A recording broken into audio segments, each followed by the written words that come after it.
The story kicks off with a guy living the most boring life imaginable, stuck in a loop of the same old commute, the same old job, and the same old trip home, and while it's supposed to be comforting, he feels a deep longing for something different, something out of the ordinary. Just then, a mysterious figure appears and asks him, "Hey there," which totally startles the guy, who asks who he is. The stranger explains that he's the one who oversees the solar system, which makes the guy guess he's an alien. The being says it's closer to a god, really, and tells him to think of him as middle management for the universe. This description makes the god seem much more down to earth, and the being continues his explanation. He says that no matter how much he tweaks a planet called Medius, things always go wrong and civilizations keep collapsing, so now he has to step in. He describes his plan, saying he will drop a single bead into that world, hoping the ripple will swell into a wave big enough to change everything.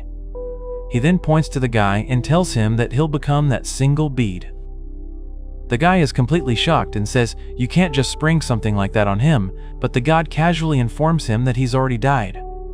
He explains that if he doesn't go to Medius, his soul will just fade away. This news hits the guy like a ton of bricks, and he yells about how the god can just drop that bomb on him so casually.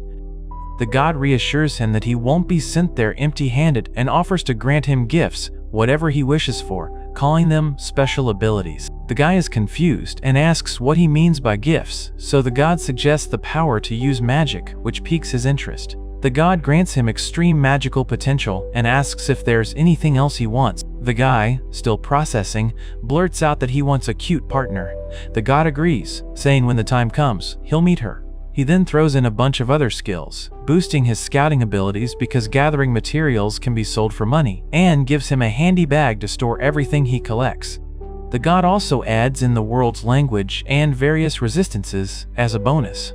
As all these powers are being poured into him, the guy's body starts to glow, and he freaks out. The god realizes it's almost time and, after a quick check, admits that maybe he gave him a little too much. He then makes a cryptic comment about the partner, hoping that will be okay, which makes the guy even more. The god tries to brush it off, saying he'll be fine.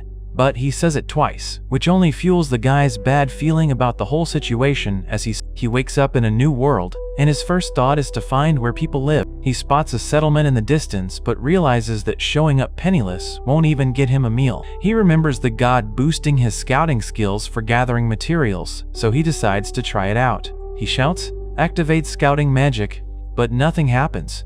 After a few failed attempts with words like scouting and looking, he tries search.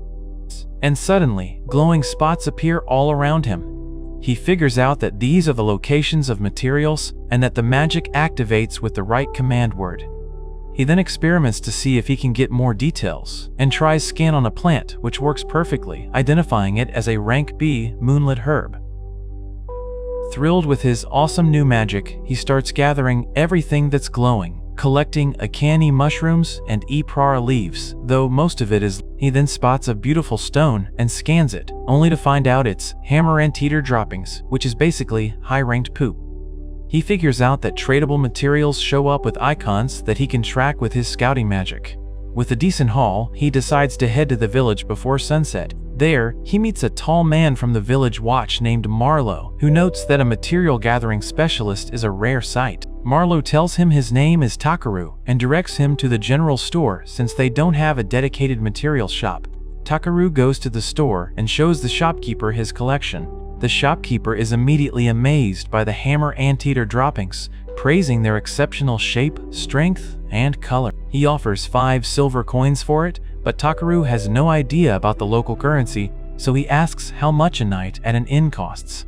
He learns it's 500 rave per night, and that 1 silver coin. Doing some quick mental math, he realizes the poop is worth the equivalent of 50,000 yen, and quickly agrees to the deal. The shopkeeper is so happy he starts rubbing the droppings on his cheek, and Takeru has to remind him that it's poop. The shopkeeper then asks to see everything else, and he's incredibly impressed by the haul.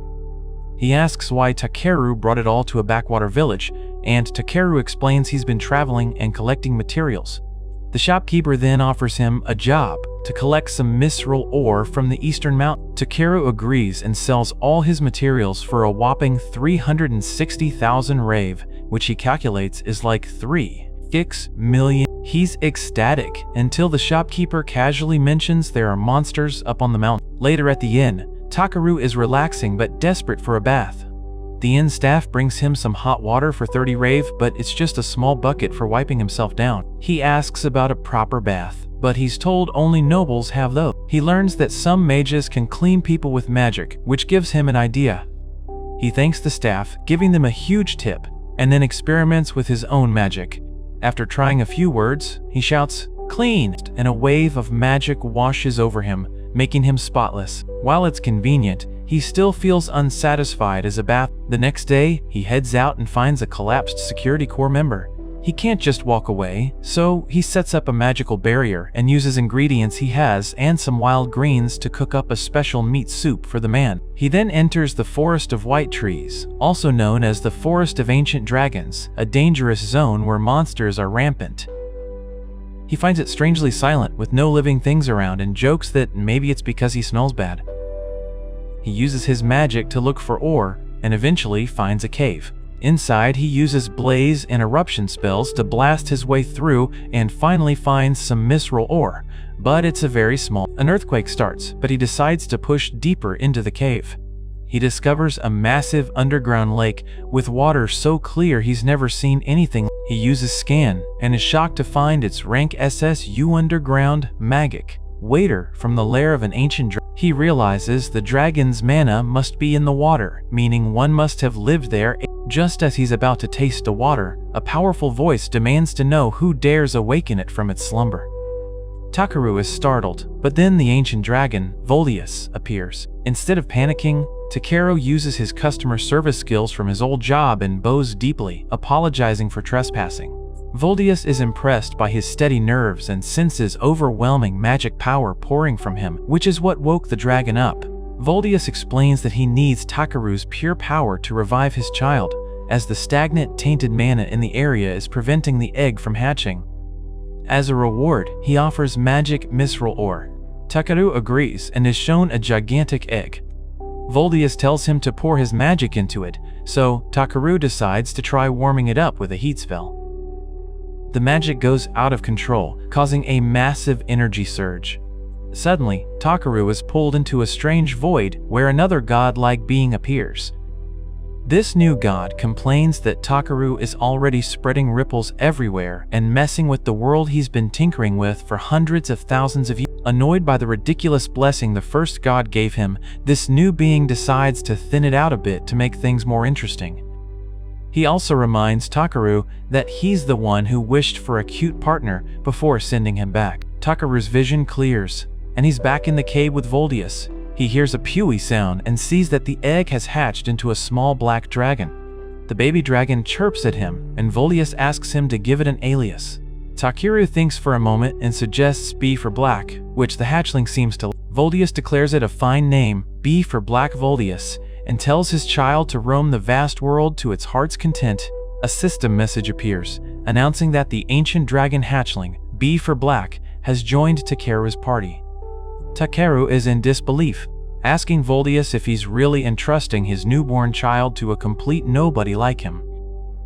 Voldius states that, with power greater than his own, he can trust Takeru with. The baby dragon starts licking and biting him playfully, and Takeru complains that it smells fishy. Accepting his new fate, Takeru asks B if it wants to join him on a material gathering journey. B chirps excitedly, and Takeru declares their new partnership settled. But before they head off, he has one last thing to do and casts his clean magic on the smelly but adorable baby dragon. Takeru and his new partner B are finally out of the cave. He tells B it's its first time outside and decides they should camp for the night since it's getting dark and he's hungry. He sets up camp and pulls out some water, explaining that the great dragon Mr. Vol used magic to connect his item box to a special underground lake. The water is highly concentrated with magic elements from the ancient dragon, which is essential for a dragon cub's growth, though it's also drinkable for Takeru. B drinks a lot of it, and Takeru tells it to have as much as it wants, since it now has free access to the magic water it needs. B then nudges him, wanting him to drink too. Takeru tries it and finds it nice and easy to drink. He then decides to make a fire, But instead of using wood, he just activates a skill and easily creates a heating magic stone, thinking about how precious these stones are supposed to be in this world. He starts cooking up his special meat stew, which looks delicious. He says he could eat it 5 times more, it's that good. B wants to try some too, and Takeru worries if it will get a stomachache, but he lets it have a taste, warning it to be careful because it's hot. B ignores the warning and burns its mouth a little, which makes Takeru scold it playfully. After they eat, Takeru is just happy that his new traveling partner can eat the same food as him, so it won't be lonely just drinking water. He asks B if it feels lonely being separated from its parent, but B just nuzzles him, and he takes this to mean it's fine as long as it has him, calling it the cutest. He looks over B's stats and is blown away. The little thing is already rank B, and has insane gifts like Ancient Dragon's Blessing and Limitless Evolution. Takeru realizes that even though B is so small and cute, it's incredibly powerful. But he reminds himself that B is just a kid and needs a proper upbringing. He tries to lecture it, telling it that even if it's stronger than him, it must never do anything reckless, because he'd be the one to get a scolding from Mr. 5. Vol if anything happened. But B just falls asleep without a care in the world. Takeru sighs, remembering he asked for a cute partner but never expected a reptile, and wonders if the god did this to him on purpose. The next morning, the forest looks completely different. It's bright and way less creepy than the day before. Takeru figures it's just one of those magical forest things in an isekai and decides to do some gathering. He activates his search skill to find any rank C materials he can grab. He finds all sorts of new herbs, but then B suddenly gets agitated. Takeru expands his search to look for ferocious monsters and realizes what's going on.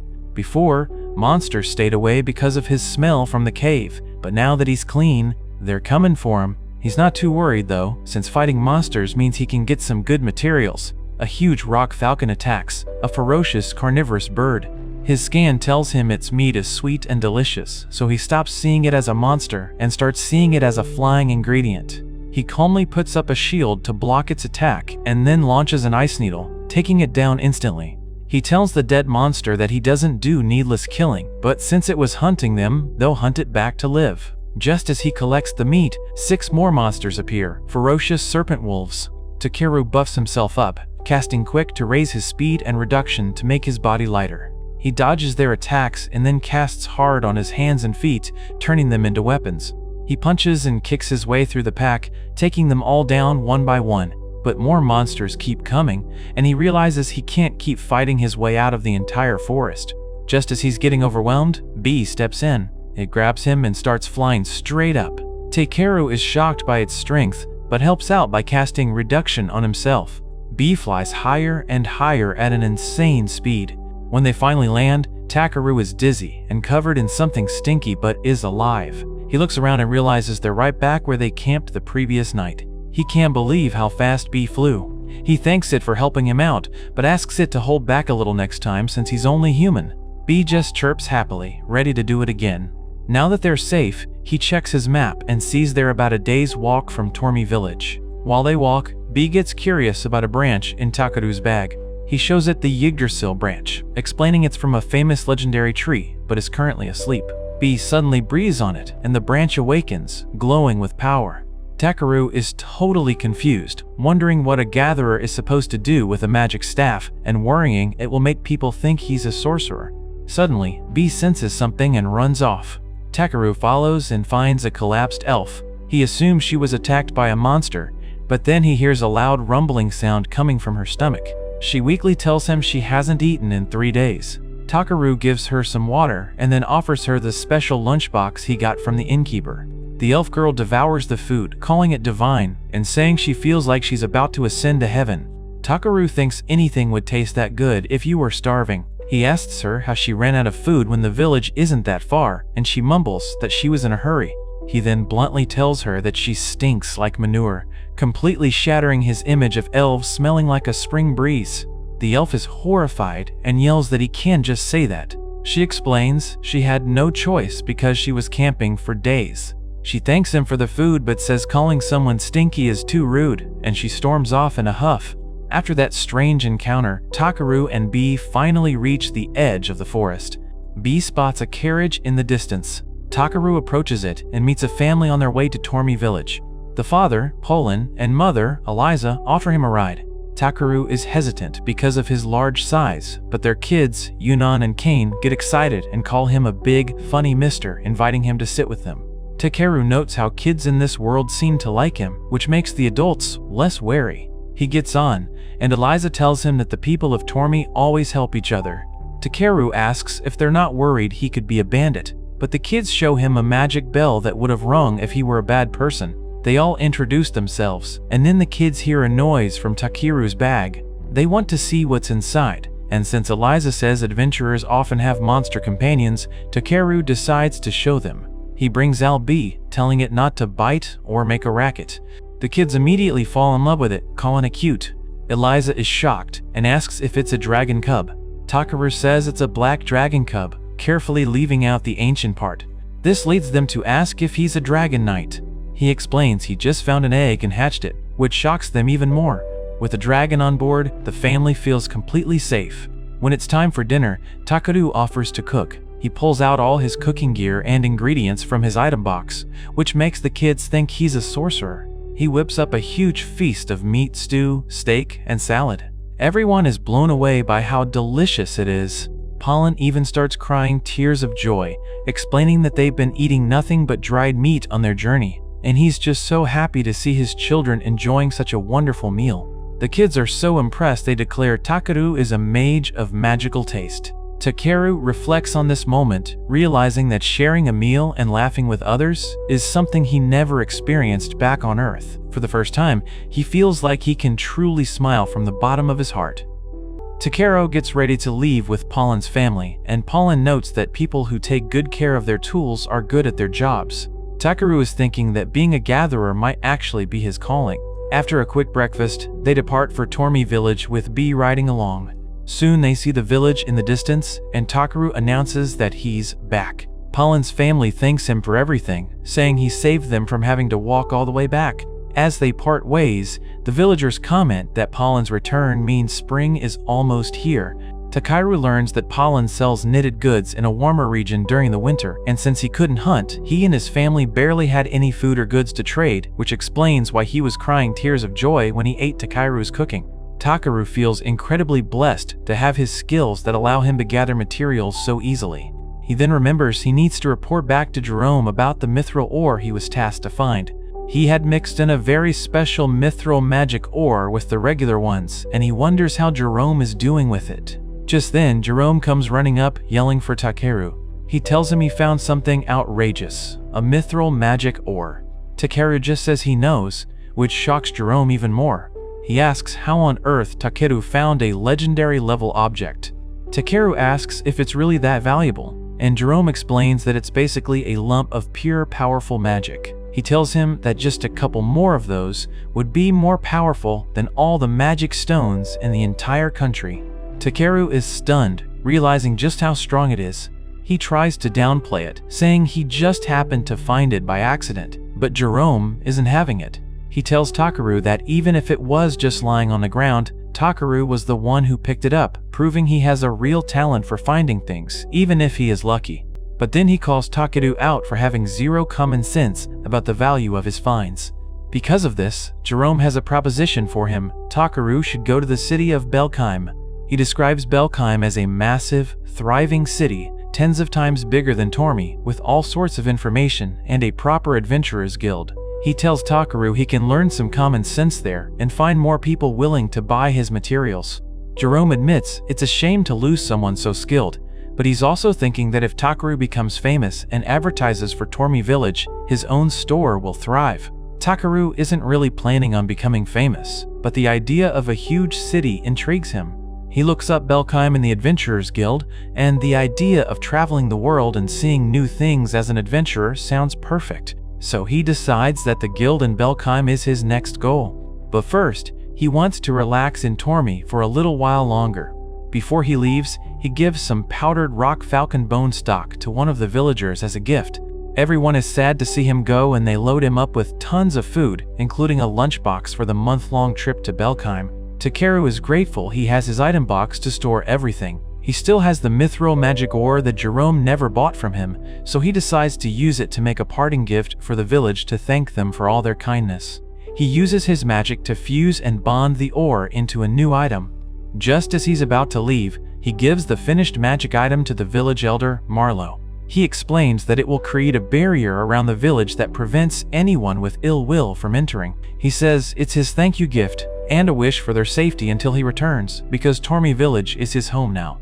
Jerome sees this and realizes Takeru used the legendary ore, and he yells for him to wait, but Takeru and B make a quick exit as all the villagers wave goodbye. On the road to Belkheim, he and B encounter a gigantic crab, which his scan identifies as a Mont Blanc crab. The scan reveals that while most people think it's inedible because it looks so grotesque, it's actually delicious. More of them appear, and Takeru is shocked when one of them actually moves forward instead of just sideways. He casts hard on his hands and fights them off, thanking B for its help and declares that the crabs are going to be their dinner. He sets up a huge pot, pours in a ton of salt, and boils the crab meat. It turns out to be incredibly delicious, and he promises B that they'll travel to all kinds of places and eat amazing food together.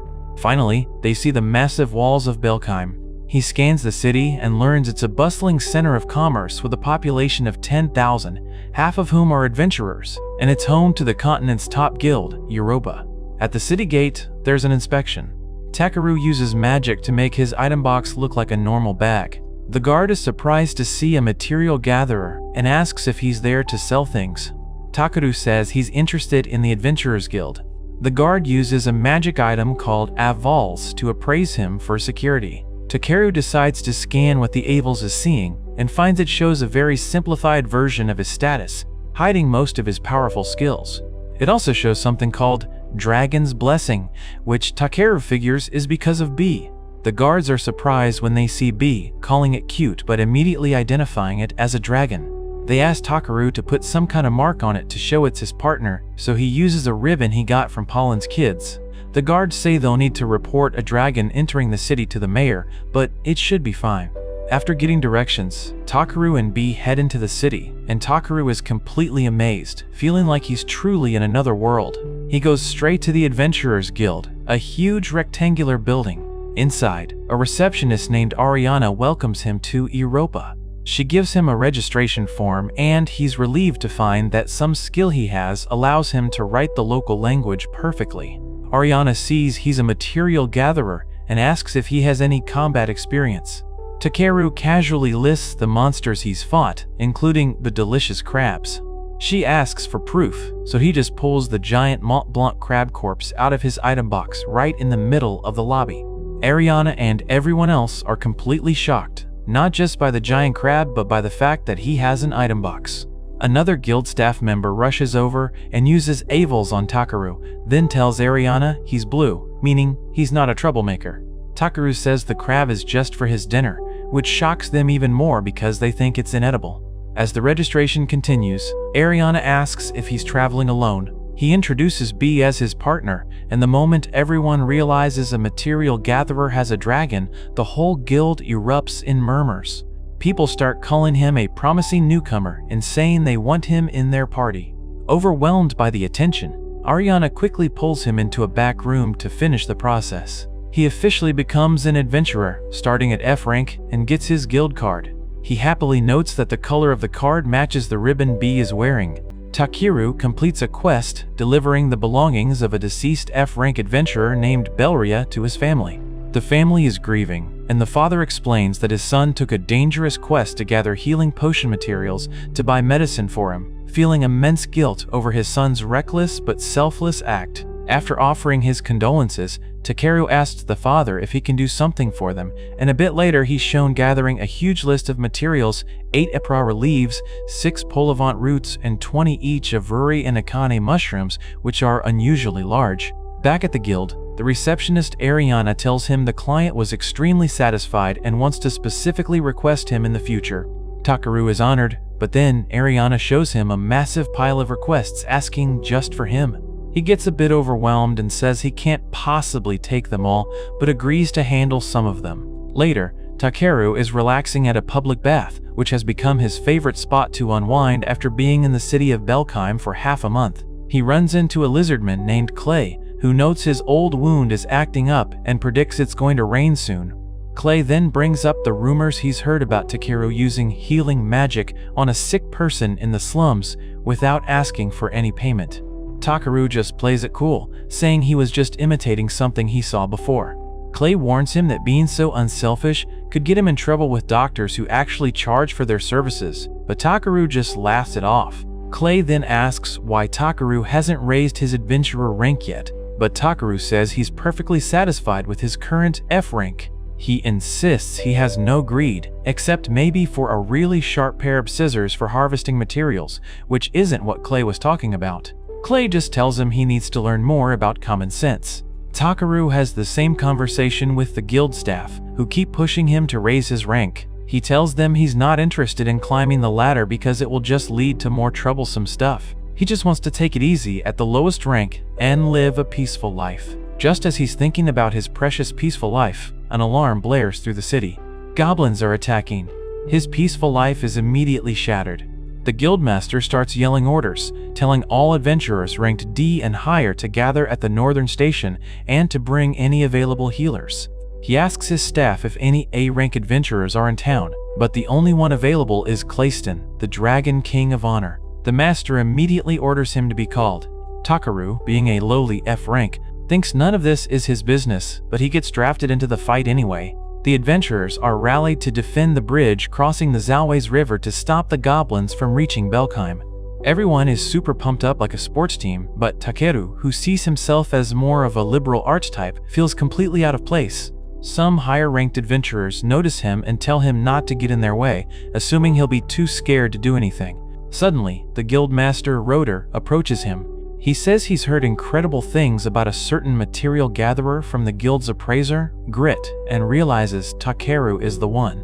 Roder is impressed that Takeru isn't intimidated by his presence at all, and says he might be something special, even though he looks lanky. Takeru quickly asks him not to praise him so much because he doesn't want to stand out. Roder tells him that as long as he can protect himself, all that's left is to protect those he wants to protect, before heading off with his own party.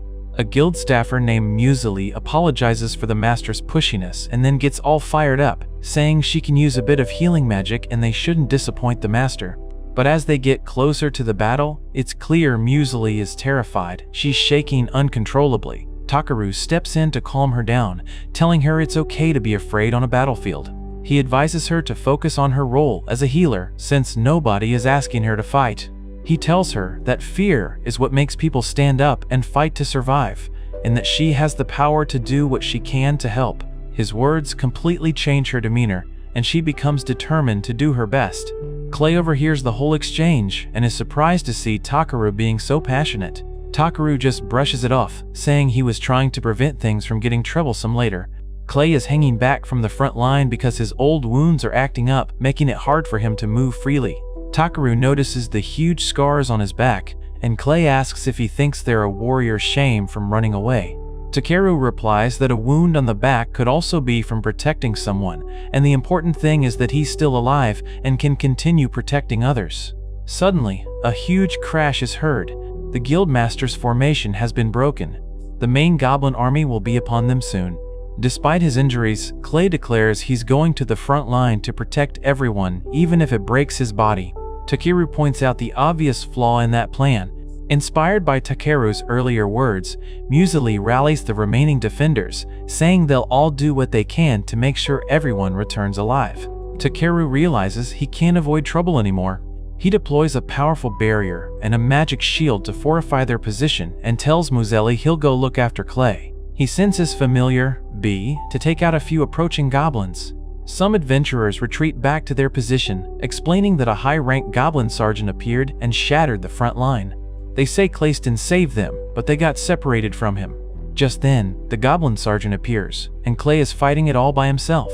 Takeru rushes to his side, but Clay tells him to run away. Takeru points out that Clay is in no condition to fight with his old wounds acting up. Clay insists on holding the monster back so the others can live. In this life or death situation, Takeru asks Clay a bizarre question. Is the wound on his back important to him? Like, does it hold special memories? Clay, confused and annoyed, screams that it's nothing more than proof of his own foolishness. Hearing this, Takeru says that in that case, Clay won't mind if he removes it. He grabs some water from his bag, which he explains comes from Mr. Vol, splashes it on Clay's back, and casts a high-level healing spell called Rita Furious. Instantly, Clay's wounds vanish. He feels an incredible power overflowing within him, as if he's back in his prime, but even stronger. He transforms slightly and easily, dispatches the goblin sergeant. After the battle, the guild master questions Takeru about what he did. Takeru tries to downplay his role, saying he used a little healing magic and that B did most of the work. The master knows there's more to the story but lets it go for now, promising Takeru a hefty reward. Clay soon reverts to his normal form but tells Takeru he can still feel something fiery inside him and demands an explanation. Takeru finally comes clean, revealing that the water he used was highly condensed magic element, water from an underground lake belonging to B's parent, an ancient dragon. He explains his bag is directly connected to this lake. He then used the high-level healing spell, which was extra effective because he has knowledge of anatomy and knew where all the important nerves in the back are. Clay is completely stunned to learn B is an ancient dragon and that Takeru used such a precious resource on him. He asks Takeru who he really is. Takeru hesitates, worried that telling the truth will destroy his peaceful lifestyle. Seeing his hesitation, Clay says he won't force him, but this makes Takeru decide to trust him. He reveals that he came from another world, he died once, and was reborn in his current body. Clay is speechless, but realizes it must be true, considering Takeru somehow turned him into a Dragonoot, the legendary ancestral race of lizardmen. Clay admits the power was incredible, but also terrifying, as he felt he was about to lose control.